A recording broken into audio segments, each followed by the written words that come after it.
সাকিব আল হাসানকে বিদায় সংবর্ধনা দেবে উত্তর প্রদেশ ক্রিকেট অ্যাসোসিয়েশন, এমন শিরোনামে দেশের সংবাদ মাধ্যমে খবর প্রকাশ হলেও এই বিষয়ে কিছুই জানেন না সংস্থার সচিব অরবিন্দ কুমার শ্রীবাস্তব। বাংলাদেশ অলরাউন্ডারকে সংবর্ধনা দেবার কোনো সিদ্ধান্ত কিংবা পরিকল্পনা এই মুহূর্তে নেই ইউপিসি এর। অ্যাট দিস মোমেন্ট আমি নিজেকে অন্তত টি-20-তে দেখছি না।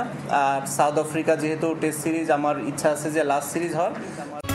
পুরানো দিয়ে নতুন নিতে আজই চলে আসুন আপনার নিকটস্থ ওয়ালটন শোরুমে। কানপুর টেস্টের আগে সাকিব আল হাসানের অবসরের সিদ্ধান্ত। দক্ষিণ আফ্রিকার বিপক্ষে মিরপুরে খেলতে না পারলে গ্রিন পার্ক স্টেডিয়াম হয়ে থাকবে একজন কিংবদন্তি ক্রিকেটারের বিদায়ের সাক্ষী। বৃহস্পতিবার রাতেই দেশের গণমাধ্যমে ফলাও করে প্রচার হয় সাকিবকে সংবর্ধনা দিচ্ছে উত্তরপ্রদেশ ক্রিকেট অ্যাসোসিয়েশন।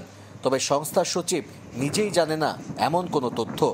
সংবর্ধনা দেবার কোনো সিদ্ধান্ত কিংবা পরিকল্পনা নেই ইউপিসি এর। তো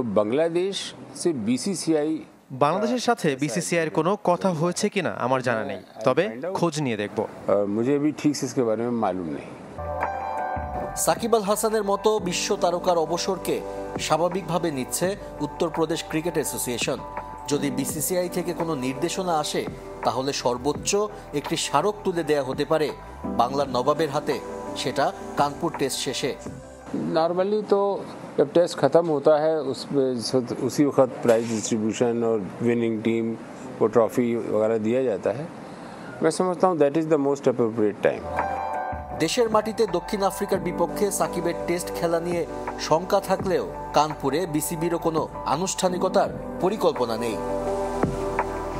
আশরিক রুদ্র, চ্যানেল 24, কানপুর, ভারত।